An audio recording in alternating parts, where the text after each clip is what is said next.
grab this head. There we go. Exhale. There we go. Okay. It's good. What's that, Keith? Yeah, that's a tendon. Interesting. We have a quad. What's going on here? Sorry, you gotta check it out. But yeah, that's a pretty good rib injury there. Wow, it's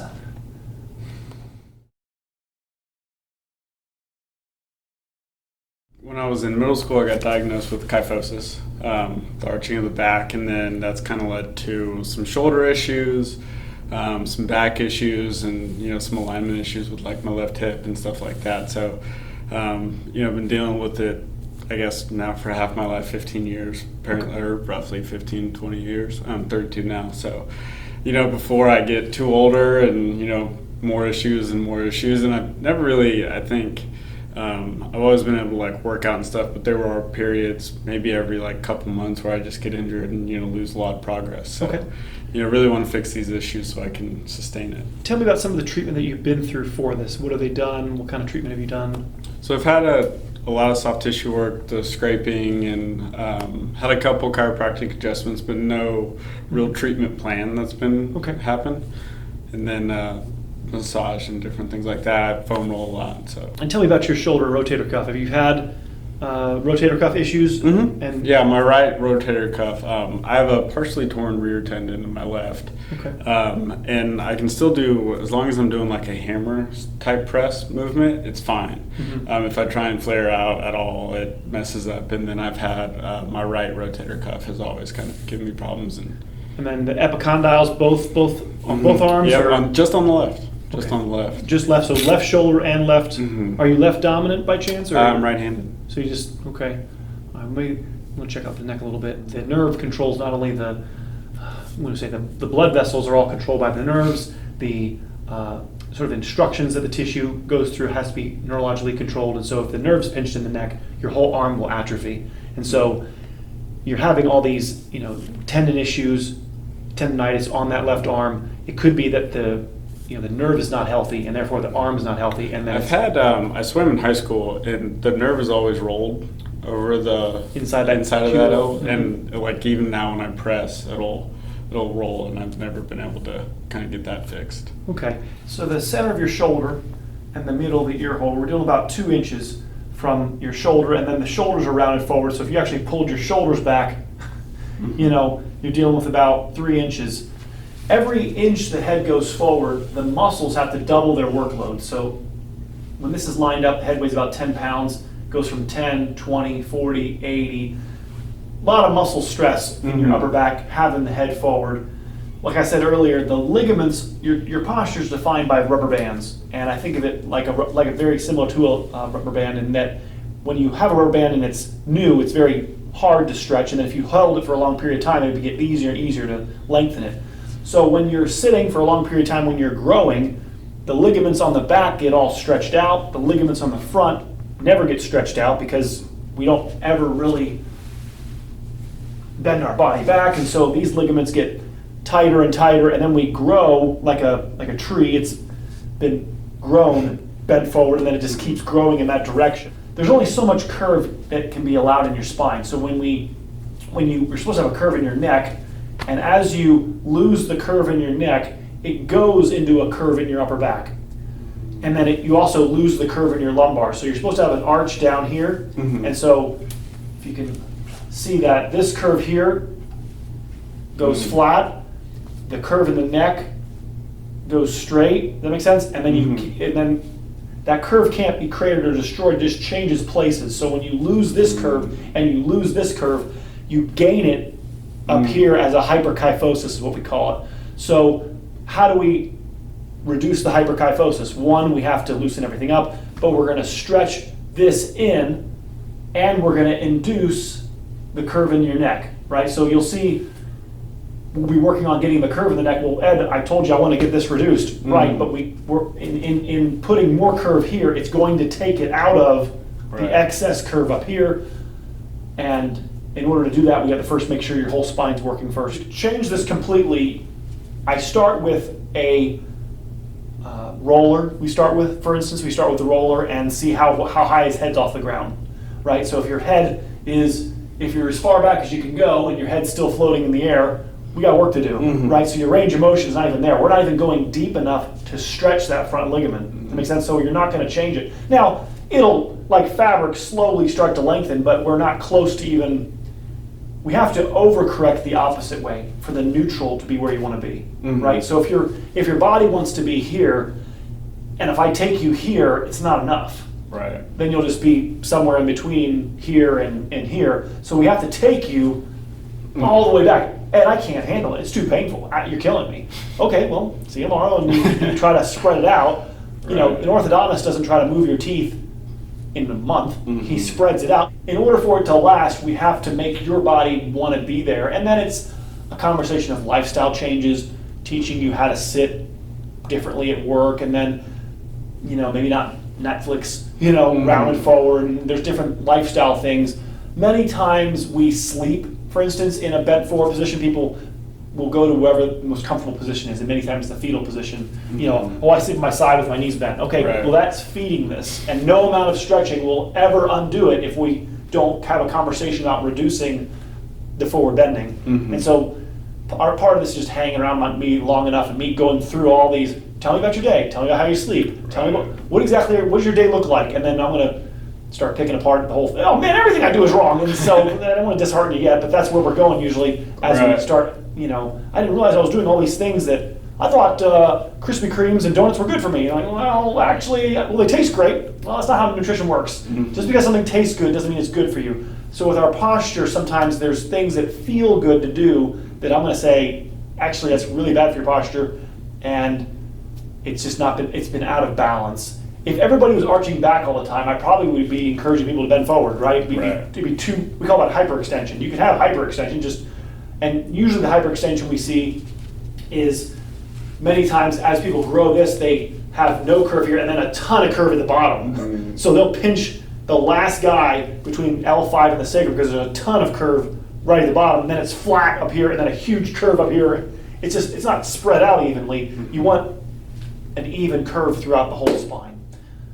So, to answer that question that Carl asked me, the answer to the question, it would be, I have to assess you. I have to see how deep you can go, and then it's just the level of either saying how well you listen to what I'm asking you to do. You know, if you do the homework, either or I can't do it, it's too painful, and then we work up the tier. But if you can go to the final tier, it's usually about 20 times 20 minutes.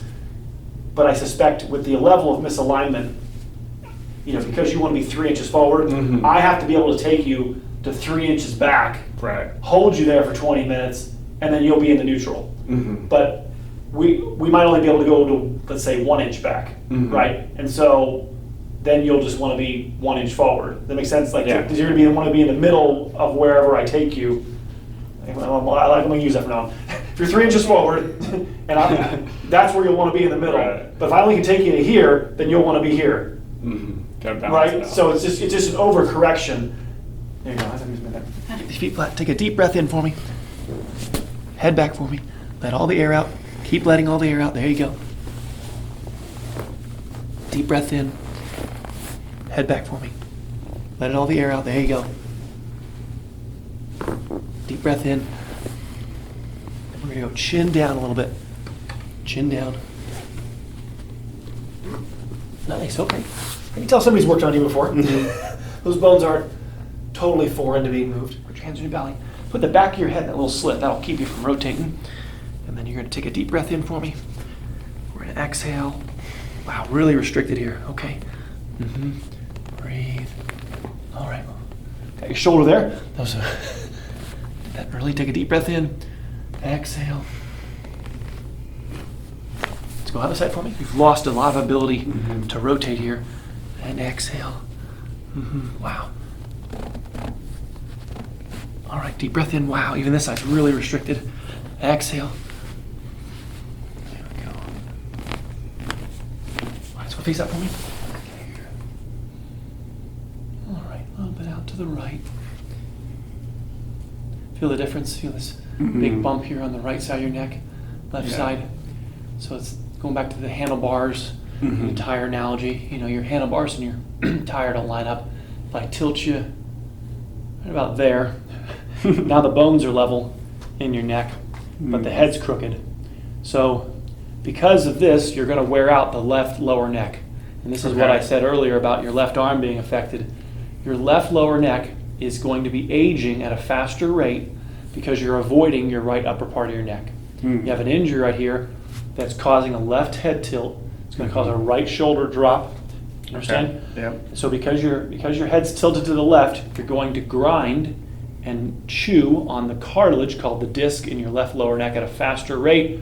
The nerves that leave your lower neck go down your arm. I was looking at your paperwork. You said you have some left hand numbness or numbness. Tingling. Tingling. Yeah. Which fingers?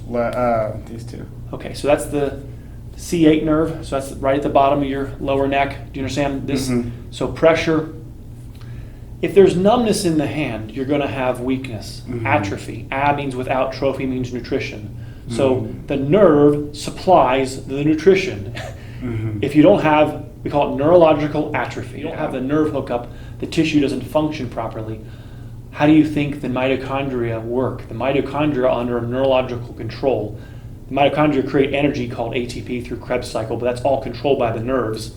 If the nerve isn't functioning, the mitochondria don't create ATP. The mitochondria don't create ATP. They can't bring nutrients in the cell. The cell has pumps that pump, potassium, sodium, potassium pumps move sugar in and out of the cells. Those pumps are controlled by ATP. If you don't have any ATP, then those pumps don't run. There's no bringing nutrients into the cell without nerve function. You need blood flow also. If there's no blood to bring the nutrients to the tissue, then that can't get in. And then if you don't have any nutrition in your body, you simply don't eat well, then your body doesn't have anything to bring into the tissue. Sure. All right, so long segue there. How about this? If I put a tourniquet on your arm, it's very obvious that your whole arm will weaken, right? Because there's no blood flow, right? But in the same way, if a nerve's pinched, it will do the exact same thing. You understand? It's me putting a tourniquet, right? The whole arm will disintegrate. And then the tendons will fall apart. The tissue will fall apart. Does that make sense? And then you're seeing it as, I have epicondylitis, and I have, and it's like, well, yes, you do. That is accurate, but it's neurologically controlled because you have an injury on the right side of your neck that's causing the left head tilt. This is where nerves are harder to have a conversation with. They are passive aggressive. They wait till they reach a certain threshold, then you feel them. And so it'll start off as just weakness, and then finally, everybody agrees with me when you have shooting pain down your arm. Oh yeah, it is radiculitis. No, it was radiculitis when it was weakness and he had and numbness, you understand, or tingling. That's the same thing. That's just a lower level of threshold. Here we go. Let me have this head. There we go. Turn to the right. I got your head. A little more restricted this way, yeah. Let me have this side. There we go. Okay. All right, I got you. All right. Your head hates it. Yeah. Yes. Oh yeah. I love this. No. Yeah. Come on. Your head doesn't tilt this way.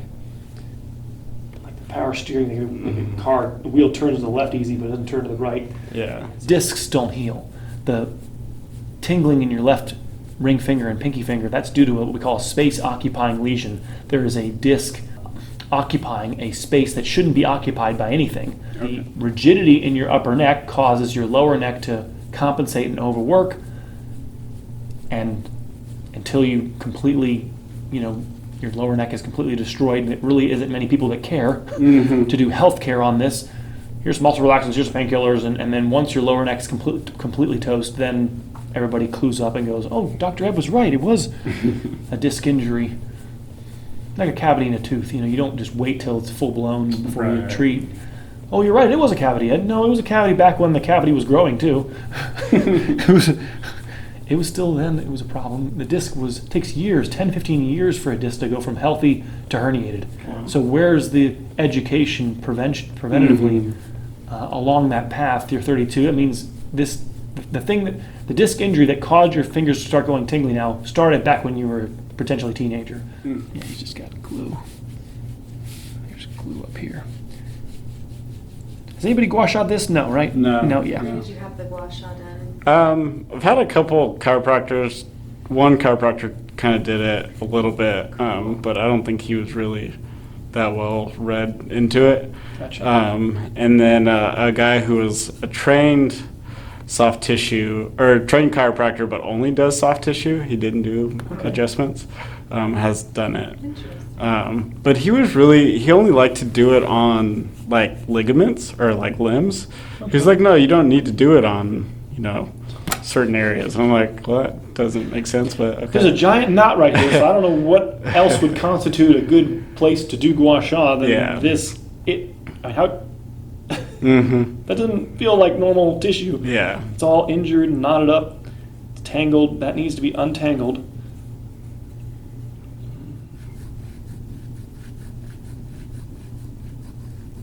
A lot here on the front part of your shoulder.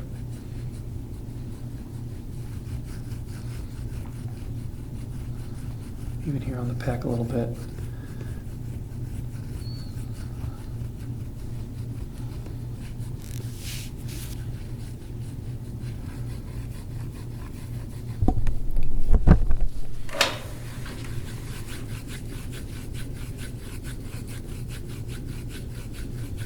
So for the epicondyles, you want to just hold pressure. They will not self-resolve. You have to work on them. Okay. These will not just, like the shoulder can have some level of repairing. The tendon is being lifted off, so the cable attaches to the bone by making roots in the bone, and the roots are being lifted up off the bone, which is creating the pain. Okay. There's things called Sharpie fibers, which are the nerve endings underneath the periosteum, and the tendon dives through the periosteum and makes roots in the endosteum and is lifting off the bone, interfering with those Sharpie fibers, and that's what's creating the pain. So you have to compress the layers of the bone back down. Obviously, if the muscle's still contracted, the muscle contraction keeps the tension on the bone, right? The muscle contraction can also happen because of the nerve is sending a signal that tasers this muscle, which keeps your forearm contracted, which keeps the tendon under constant tension and causes the epicondylitis. Okay, so it's a couple dominoes, but in order to fix this, you want to check the forearm. You can't have any, it's a little tight there. You can't have any tightness in the forearm. So if the muscles are tight, the bones, it's not going to go back down onto the bone. Right, it's keeping Okay. constant tension on the bone. It'll be silly to this. It's silly then to do. They make braces. You'll see these stuff. They're all silly to me because you're not dealing with a nerve pinch, nor are you dealing with a muscle contraction. Right. Oh boy! If you did this and that, then yeah, sure, go put a brace on, I guess, and that'll help the symptoms. But And that's kind of what I was thinking, because I've tried like the arm bands, like the Titan and all that. And just like, this needs to be released. yeah. So you need oxygen to contract the muscle. You also need oxygen to relax the muscle. Even this care that I'm doing here is all subservient to the nerve pressure, right? So I could rub your forearm, now temporarily feel better, but until that nerve gets excited, causes this brachioradialis to contract, causes your extensor muscles to contract, it's going to go right back to inflaming those tendons, inflaming the attachments. But once the nerve's unpinched, the muscle won't just relax itself. You understand? Somebody's got to go in here and release the tension in the muscle. So by working on, that's why we start with the neck. We start with fixing the neck, taking the nerve pressure off the neck. Then you can start going into the extremity. Same thing on the inside here. This all has to. And then on the epicondyle. So you want to come from the forearm a little bit up onto it. So don't pull that way. You want to come like that, right onto the attachment, and then panini.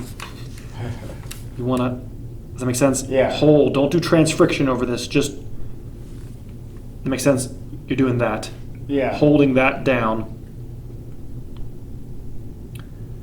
So I'll do this at home watching TV. I'll just take my one thumb. Does that make sense? And just, just take my, just Yeah, push up into it and hold come it. that direction onto the epicondyle. Let's look. Wow. These all go. No wonder. This will never resolve until you release that. But again, we're going back.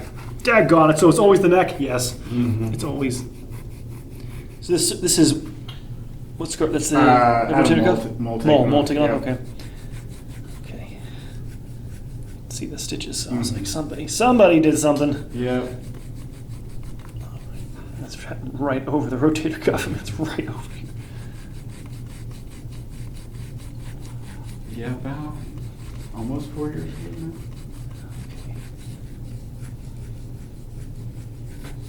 Who would have thought that growing up in Florida wearing minimal sunscreen for Surprise. your life out on the lakes would be a bad idea?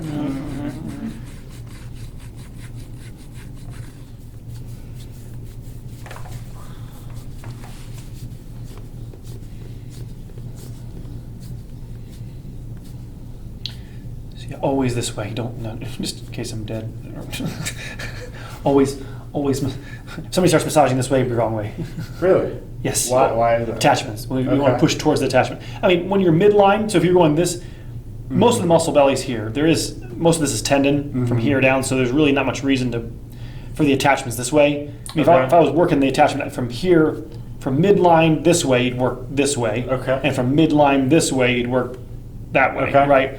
But in terms of muscle, like this is tendon up to about here, and then you got muscle from here to there, and then you got a little bit of tendon from the end of the muscle towards the attachment. Yeah. So when you're dealing with this muscle belly, we're already past midline. Okay. So we're working Interesting. that lymphatic drainage is going to be back towards the heart. You're trying to helping venous return. I'm not saying that's completely, but when you're dealing with, if we're working on a muscle here, we're going to work towards the attachment. I might massage this way. Right. Oh, he's not massaging towards the heart. The hell's wrong with him? Well, I'm trying to push down the attachments here, guys. Yeah. I'm not doing lymphatic massage. Nice little. Yeah, I sprained. Well, I don't know. I mean, I sprained my thumb pretty bad Like right there, a little a gristle. while right there. back. Sprained your thumb? Yeah. Uh-huh.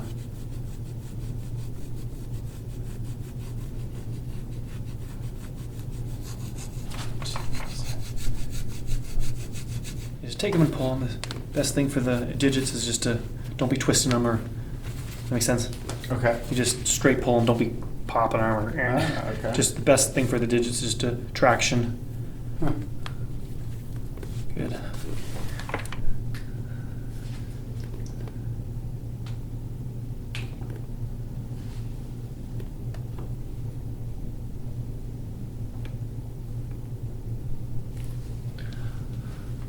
This has to be confronted and evicted. All right. Look at that crunchiness.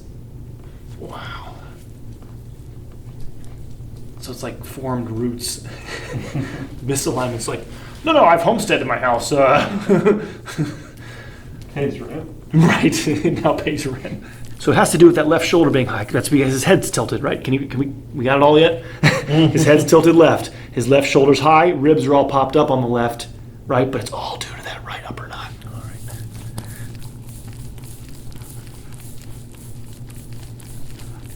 So there's really only two techniques that deal with, well, how about this, the desire to change someone's posture. Many techniques might, say they can do it, but there's only two that all we focus on is changing it and have been researched to change it, and that's chiropractic, biophysics, and pedibond are the two techniques that one involves muscular retraining, one is through ligament stretching, and I tend to favor the ligament stretching way. I think it's a longer lasting change. If we can change the rubber bands that wrap the spine, we can permanently change where you want to be. I don't believe that you need to strengthen your rhomboids to pull your shoulders back. It's like, okay, yes, that can change your posture temporarily, but how long can your rhomboids hold that contraction before they fatigue? So I'm not saying that you can't temporarily change someone's posture, but if you change the ligaments, then you're changing where you want to be. And that is, whoa. Other people felt this thing? I'm just curious. I don't think No, anyone's nobody's ever poked on this thing. It's interesting. So there's no anatomical crunchy area of the back. It's not supposed to be. I mean, how would you describe it? Yeah, it's pretty graded. Graded, right? It's not. It's not normal. That's what I mean. I'm trying to show this to people on the internet. I'm like, I also have a rib that like feel in the front. floats, I guess, or like it can roll. Okay. I was kind of just like doing a hang, and it like felt to pop. Well, it's because this is in the right position. Mhm. These aren't in the right position. We got to get this Yeah. properly aligned. And none of this is minimal. This is all. And what I'm saying is, as this goes down, this can come back. Yeah. You see that, right? It's a teeter-totter type of idea. This all has to be compressed in. And it's pretty boring. This is just 30 minutes later. You know, it's just me rubbing this for, Yeah.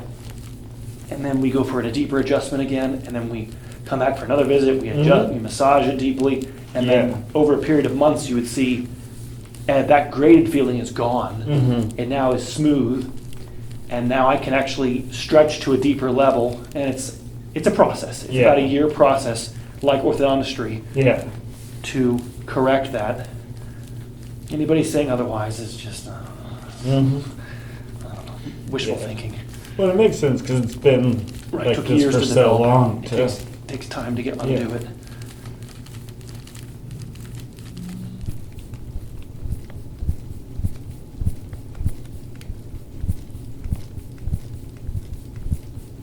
It's all good. We'll see if that picks it up. Yeah.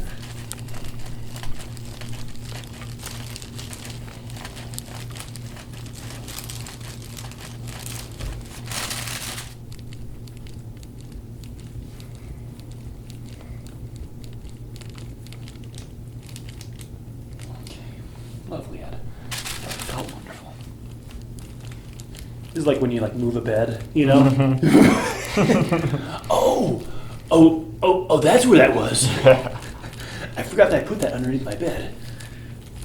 That's what this move does to me. It's like finding all the stuff that you put underneath your scapula. I didn't think it was gonna go digging around in there. It's not as much on this side. It's not as crunchy on this side.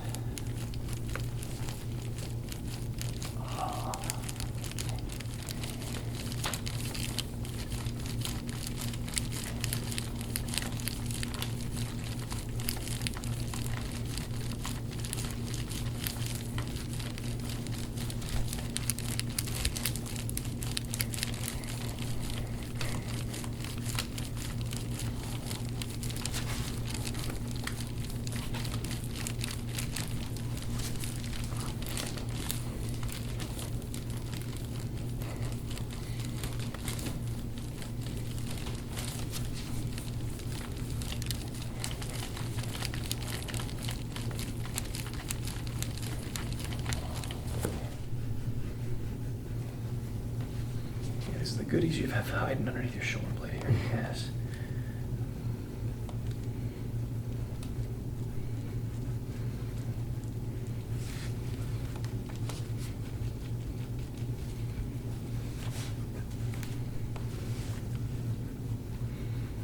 No, you don't feel like your skin's getting cut open or anything like that. People are like, I can do that by rubbing something on somebody's back and just ripping their skin off.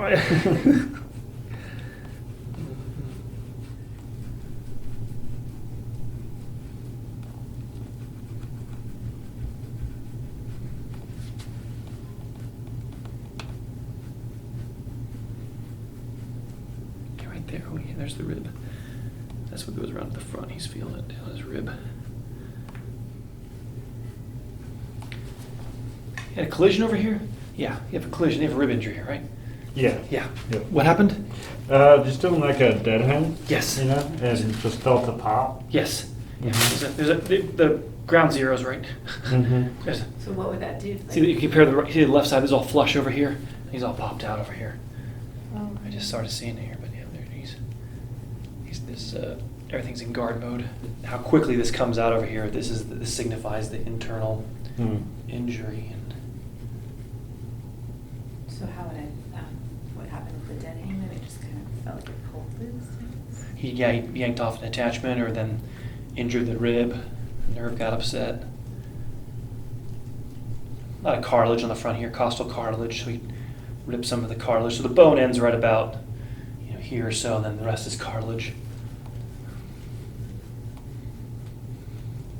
So the junction between the rib and the cartilage and the bone is right about here. That's where the weak point is. The weak point is the junction between the two. Like a weld or a seam between two materials.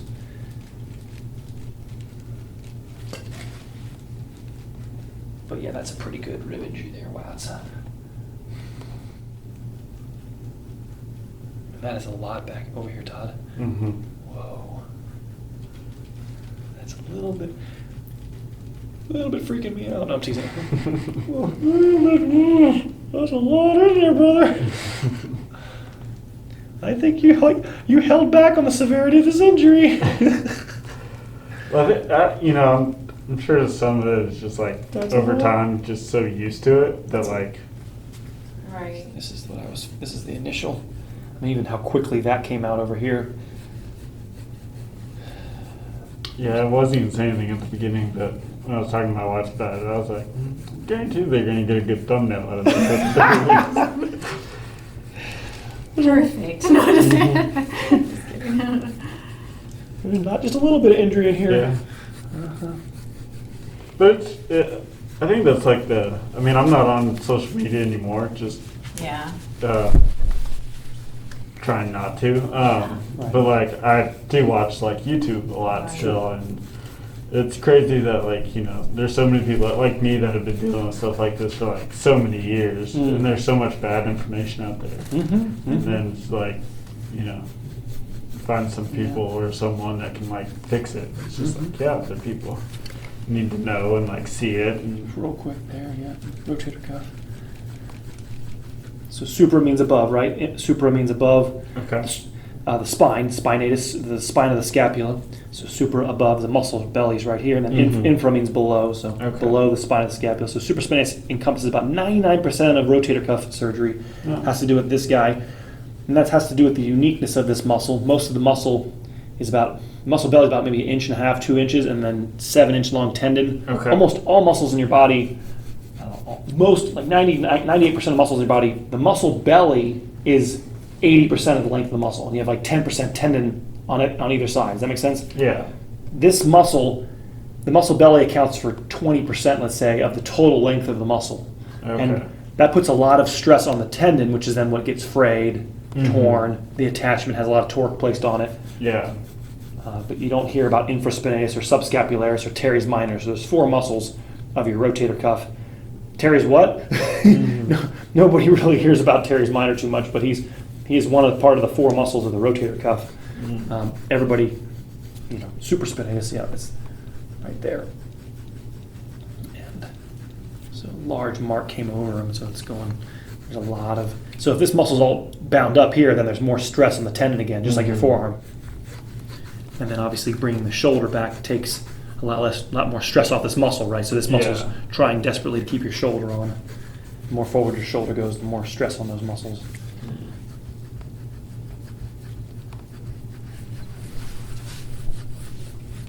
I mean, this is about 2 different backs over here. We're not even close. This feels like, this is how it should feel. Normal ribs. Yeah, a little bit, but. Yeah, that feels the way, this is like all fluid. You got fluid on that left side there.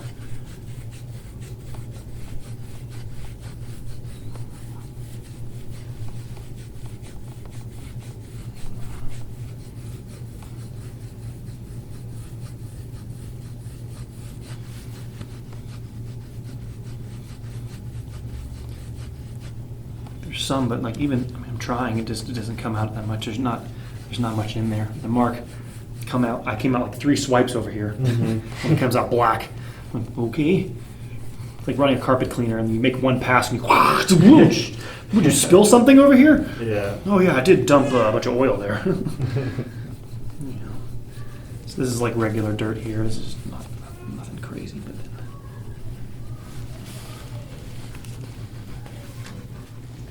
Go ahead and ask.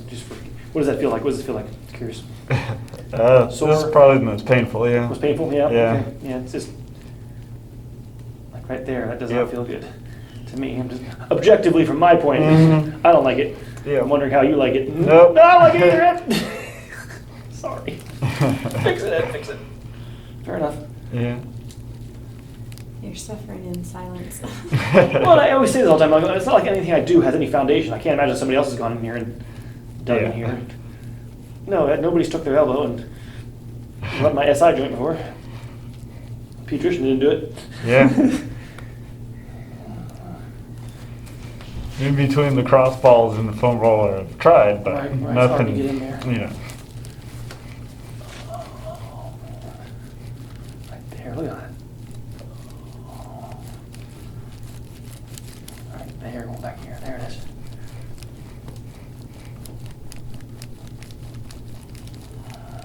Okay. The rib right there. This all has to go in. That's what we're gonna be working on. Yeah.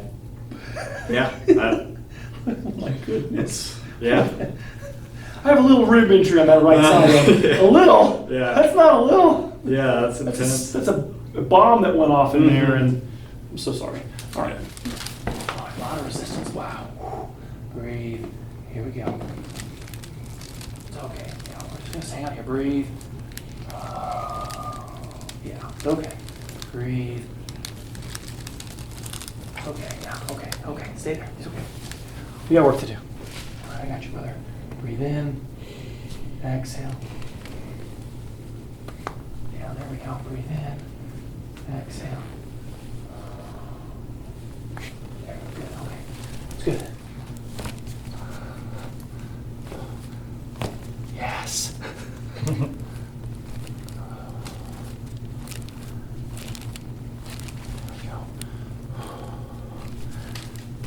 Wow, yeah.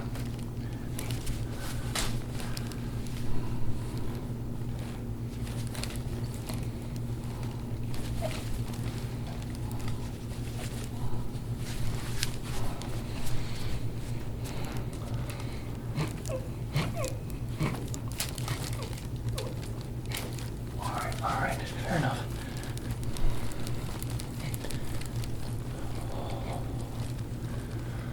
All right. There we go, good. Yeah. Does that keep it? Yeah, it's a tendon. Interesting. We have a quad. What's going on here? Sorry, you gotta check it out. That repetitive click is, what'll happen is over a long period of time you'll have tendonitis because that tendon will get inflamed from Okay. snapping over a bone or a bone spur. Mm-hmm. So you got some muscle that's too tight and the tendon's held too taut. Yeah, That's one- why one it's- is- That's why it's clicking like that. The issue is, where is it? Where is it? Where's the suspect? Ooh, yep. Okay, I think I found him. Yeah, I found him. He's over here. He's over here, guys!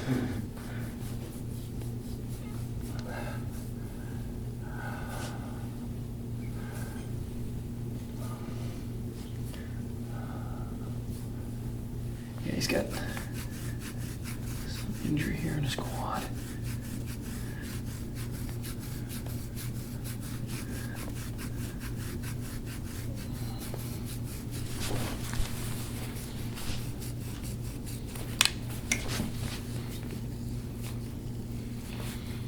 Yeah, there.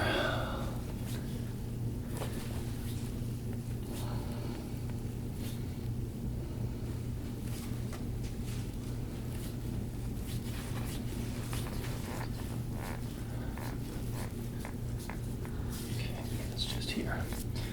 That needs to be relieved until. Yeah, it's coming from the inside, isn't it? Yeah. All right. It's starting to lengthen. Yeah, there we go. It's here. It's this guy.